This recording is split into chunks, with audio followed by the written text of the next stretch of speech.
mundo rico, Estados Unidos, Europa, Japão, eles estão dando um calote por deslastreamento nas pessoas que estão emprestando dinheiro para eles. Então eles estão baixando os juros e emitindo moeda. Então isso aqui é aquilo que a escola austríaca tanto renega, tá? Mas eles estão fazendo. Estão fazendo e vão continuar a fazer. Por quê? Porque é interessante para eles. Mas para nós brasileiros, o que vai acontecer com esse calote? Como é que vai afetar o Brasil? É isso que nós vamos ver nesse vídeo aqui. Bom, então o calote por deslastreamento não é que ele vai acontecer, ele já está acontecendo, tá? O Brasil, ele tem um detalhe, os brasileiros pouco com pouco, a gente aqui vive no paraíso, então a gente quer aproveitar a vida, a gente não quer trabalhar duro igual o chinês. Então o Brasil, por poupar pouco, acaba importando capital, principalmente da China. O calote por deslastreamento nada mais é do que a queda da remuneração do capital. Então, quando os países ricos estão dando calote, eles estão fazendo com que quem empresta dinheiro para eles receba uma remuneração menor. Então, isso está contagiando o mundo inteiro, inclusive aqui no Brasil, tá? Então, como o Brasil importa capital, o Brasil está ganhando com esse processo de queda na remuneração de capital, porque o Brasil importa o capital, é capital emprestado, e tem que pagar juros, tem que pagar dividendos, tá? Ele tem que remunerar esse capital. Como a remuneração do capital está caindo, o Brasil está ganhando muito com esse processo de calote por deslastreamento. Então tem gente que pensa que o Brasil vai tomar prejuízo, tá? Mas não vai ganhar com esse processo. Mas vamos voltar um pouquinho, tá? Logo após 1994, o Brasil não tinha uma âncora fiscal, o governo gastava muito além do que podia. Então a âncora era cambial e para manter o câmbio desvalorizado, o real super valorizado, a taxa de juros era muito alta. Então logo após o plano real, os aluguéis estavam muito caros, os juros estavam altos. Então tinha uma ótima remuneração para o nosso capital. Então o ideal naquela época, pensava eu, que era juntar dinheiro e viver do rendimento desse dinheiro e não ficar trabalhando. Então, naquela época era muito ruim para os trabalhadores e ótimo para os rentistas, tá? Para quem vivia do capital. Com a quebra do Lehman Brothers, houve uma mudança muito drástica. Então, os países ricos começaram a dar um calote por deslastreamento, a remuneração do capital caiu, porque o investimento externo está entrando com muita força aqui no Brasil e isso acaba diminuindo a remuneração do capital. Então, é a lei da oferta e da procura. Então, de 2000 em diante, está muito bom para os trabalhadores e ruim, muito ruim para os rentistas. Então, quem é que vai ter problema? O pessoal aposentado, esse pessoal que está aposentando, que tem fundos de previdência, como os fundos vão render menos, vai ter grandes problemas, previdência privada, previdência pública. Tá todo mundo que tem dois regimes de previdência, tem aquele regime de caixa, tá, do INSS, e esse está bem. Agora o regime de acumulação, que você acumula dinheiro para dar a renda ao pessoal aposentado, e esse vai dar muita merda. Mas voltemos aqui, ó, desde 1953 tá, os juros da T-Note 10 anos americanos, é o juro dos títulos de 10 anos. Então veio com o aumento do petróleo em 73, com o abandono da conversibilidade em ouro, tá vendo? Os dois choques do petróleo acabaram jogando a inflação dos Estados Unidos muito alta e com isso eles tiveram que elevar os juros. Então a taxa de juros, isso aqui foi o que quebrou o Brasil, tá vendo? Isso aqui arrebentou com o Brasil, porque o Brasil era altamente importador de capital. Então as crises do passado arrebentaram com o Brasil e na medida em que os juros vieram caindo ao longo do tempo, a situação do Brasil também veio melhorando. Esse que é o segredo. Nós temos aqui também o Fed Funds, tá? Aquela taxa de juros de curto prazo. Lá atrás era de 10 anos. Aqui é aquela de praticamente à vista, tá? Então, aumentou bastante para conter a inflação, tá? Com o Paul Volcker, e aos poucos veio baixando. Então, aqui em 97, o Alan Greenspan falou em exuberância racional, manteve os juros altos, mas mesmo assim ainda subiu um pouco mais as bolhas, tá? Principalmente a bolha acionária. Aqui estourou a bolha da Nasdaq, a bolha das ações, e mais o 11 de setembro, tá? Ele rapidamente abaixou os juros. Aqui o Rodrigo Constantino critica que isso aqui que foi a criação da bolha imobiliária, tá? Ele criou uma bolha imobiliária, o Rodrigo Constantino tem razão. Depois ele elevou a taxa de juros para estourar a bolha imobiliária. Em 2006, aqui mais ou menos, estourou a bolha imobiliária e depois, né, a bolha imobiliária foi estourando aos poucos, até a quebra do Lehman Brothers, que teve uma queda abrupta da taxa de juros, e agora está se mantendo baixo durante muito tempo. Então, se aqui o Rodrigo Constantino já estava reclamando, imagina agora que está perto de zero. Então, isso aqui é um verdadeiro calote por desaceramento e está fomentando bolha. Só não está tendo bolha porque a economia americana está muito fraca, tá? Então, isso aqui acabou com a remuneração do capital. Vamos olhar agora os títulos de 10 anos dos Estados Unidos, já descontada a inflação, tá? Dá uma outra visão para a gente, porque aqui é juro real. Então, na época do padrão ouro era praticamente estável. Quando aumentou o preço do petróleo em 73, da inflação, logicamente o juro real cai. Depois o aumento do petróleo em 79, o juro real caiu também. E aqui com o Paul Volcker deu aquela subida forte. E aos poucos a economia americana veio diminuindo a taxa de juros. Então agora atualmente o juro está negativo de novo, tá? Não tão forte quanto na época dos dois choques de petróleo, mas está forte. Então o juro negativo, o que significa? Significa que o cara está pagando para os Estados Unidos guardar o dinheiro dele. Tá? Isso aqui praticamente não existe. Para vocês terem uma ideia, os fundos de pensão no Brasil, previdência privada, eles acreditam que são capazes de dar um rendimento de 6% ao ano acima da inflação. Agora, vocês imaginem esses fundos se eles começarem a ter rendimento baixo ou negativo. Esse trem vai dar maior merda. Mas vamos ao que interessa. Então, o Brasil, eu tenho aqui desde 95, tá? O risco país. O risco país, depois do Plano Real, se manteve elevado, tá? Poucas pessoas acreditavam no Brasil, e deu um estouro quando o Lula foi ganhar a eleição do Zé Serra, né?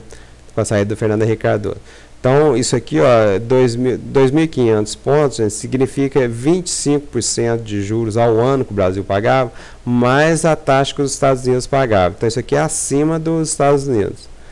Aos poucos, o Brasil veio se recuperando, tá? Aqui, na crise da quebra do Lehman Brothers, o mundo achou que o Brasil ia quebrar junto e errou. Pode reparar que agora, em 2012, não está acontecendo a mesma coisa na crise de 2008. Tá? O Brasil, dessa vez, está bem na fita. Subiu muito pouco. Tá? Então, o Brasil está se mantendo 2,5% acima dos títulos americanos ao ano. Então, se os Estados Unidos estão praticamente ganhando juro negativo, o Brasil também está bem na fita. Então, a situação brasileira, como o Brasil é importador de capital, está muito bem com o calote por desastreamento. Vamos entender o que está no mundo, o que está acontecendo no mundo, para ver se essa situação vai persistir ou não. O que está acontecendo? Eu tinha as exportações até 2008, criei vergonha na cara e completei até 2017, que é o que o FMI me dá. Tá? Um pouquinho da OMC até 2011 e completei com 2017. O que está acontecendo? Aqui o que tem? Tem os países do G6, tá? Os 6 países que mandavam no mundo, os grandes países do mundo, mais a China. A gente repara que todos os países estão com suas exportações em queda. E aqui o único país que está aumentando as exportações dos grandes, tá, é a China. Então a China exporta praticamente a mesma coisa do G6. Então a China está roubando o mercado do G6. A China está abaixando o preço dos produtos com o G6. Então é a China quem está causando essa grande crise mundial. Pelo menos na minha opinião, tá? Tudo era possível consertar, mas menos essa entrada e concorrência da China.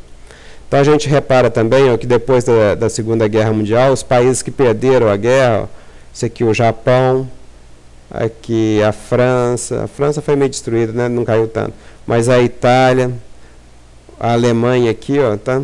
Todos aumentaram fortemente, mas agora com a entrada da China, tá assim como a China está aumentando as exportações, estão todos caindo. E os Estados Unidos e o Reino Unido, que ganharam a Segunda Guerra Mundial, vem uma queda desde a Segunda Guerra Mundial. Tá? Então está todo mundo caindo. Os Estados Unidos deu uma queda mais abrupta aqui, depois do estouro das bolhas das ações dos Estados Unidos. Os Estados Unidos está desmoralizado. Então a China vai continuar aumentando as suas exportações e provavelmente vai exportar o dobro dos Estados Unidos ou da Alemanha, o segundo colocado, lá por volta de 2020. Tá? Então, aqui, houve em 2011, a China até que não aumentou muito as exportações. Pode ser que ela não aumente tão depressa quanto o FMI está prevendo. Tá? Eu acredito que vai ser um pouco menor. Mas o importante é o seguinte, mesmo que ela aumente menos as exportações, a China vai continuar exportando muito. Peguei aqui de 1970 a 2017, tá? Para dar uma ampliada no gráfico, para vocês verem melhor aqui o processo. A China não passou os países ricos, ela praticamente costurou. Olha a velocidade com que ela passou por eles. Ó. E ela deve ter passado muita gente aqui, né? Mas então estão todos os países ricos em queda. Aqui o Japão talvez um pouquinho mais estável, tá? Às vezes até beneficiado pela China. A Alemanha, acredito eu, que está caindo de pé, porque ela é uma boa exportadora. Os Estados Unidos com o Reino Unido ainda vão ter queda muito forte. França está ruim. O que está bom aqui é a China e a Alemanha, mais ou menos. A China muito bem, a Alemanha mais ou menos. O resto vai tudo cair de podre. Então a China exporta muita manufatura e compra muita commodity. Além dela baixar o preço das exportações do G6, ela está aumentando o preço das importações deles. Então a China é a grande causadora dessa crise mundial, na minha opinião. Tá? Esse negócio de subprimes, isso aí para mim é tudo para inglês ver. Para mim quem causa essa crise é a China e não tem jeito de reverter. Isso aí vai ter choro e ranger de dente. Então a China aumentou o preço do petróleo, tá? Os países são altamente dependentes de petróleo. Aqui o primeiro choque 73, 79, tá? Mas agora é um choque por demanda, aqui cortaram a oferta do petróleo. Agora, como a China importa muito petróleo, então não está tendo, a oferta do petróleo não está conseguindo acompanhar a demanda, daí os preços altos e a crise mundial. Com isso, os países ricos estão acumulando dívida externa, que eles vão ter que dar o calote por deslastreamento, eles não conseguem pagar essas dívidas, mas eles vão dar o calote e vão ficar desmoralizados, aí que é o negócio, né? Então tem o longo século XX, Giovanni Arrighi, que fala sobre as potências hegemônicas, para quem estiver duvidando que a China vai tomar o poder dos Estados Unidos. O crescimento mundial teve uma queda muito abrupta em 2008, agora está caindo, mas não tanto quanto 2008. Aqui uma crise aguda, aqui uma crise crônica. Os países ricos não vão conseguir sair da crise. A taxa de juros real no Brasil, então, vem caindo ao longo do tempo. Quem vive de juros no Brasil vai ter maus bocados. O governo está diminuindo muito os gastos dele, porque está pagando muito menos juros. Aquela história de auditoria da dívida pública brasileira, tá calote da dívida, isso aí, gente, não precisa, você tem que dar o calote quando você não tem outra opção, quando você está fudido, quando você está bem na fita, como o Brasil hoje, vai dar calote para quê? Para ficar desmoralizado. Quando a pessoa dá o calote, ela se desmoraliza, então você tem que ver o quanto que você vai ganhar com o calote. Os países ricos vão dar o calote porque para eles compensa, eles não conseguem pagar aquela dívida, então tem que dar o calote, vai ficar desmoralizado, vai, mas e o dinheirão que eles vão ganhar dando o calote? Então, o resultado fiscal do setor público brasileiro está muito bom, tá vendo? Está melhorando agora em 2012, então não tem por que dar calote. E a dívida líquida do setor público caiu de 60% para 35%, tirou 25 pontos percentuais em 10 anos. Então, se você está pagando, gente, você não vai dar calote. Então, aquela história de fazer auditoria é coisa de maluco. A taxa de desemprego no Brasil está caindo também, então para a população está muito bem. E provavelmente a Dilma vai ser reeleita em 2014. Então vamos fazer um resumo agora do que foi dito nesse vídeo. Qual que é a previsão para o futuro? Os países ricos vão continuar e intensificar o tal calote por deslastreamento, que nada mais é do que emissão de moeda e aqueles quantitative easing, tá? Aqueles trem lá. Então, eles vão continuar o calote, evidentemente, porque eles não conseguem pagar a dívida, eles estão fodidos, e com isso eles vão ficar altamente desmoralizados. Ninguém mais vai querer investir dinheiro lá. Então, o Brasil vai se apresentar como uma ótima opção de investimento. O Brasil e outros países emergentes, tá? Então, em suma, o Brasil vai ganhar muito com esse calote por deslastreamento, porque nós somos importadores de capital, nós precisamos de dinheiro. Falou, moçada?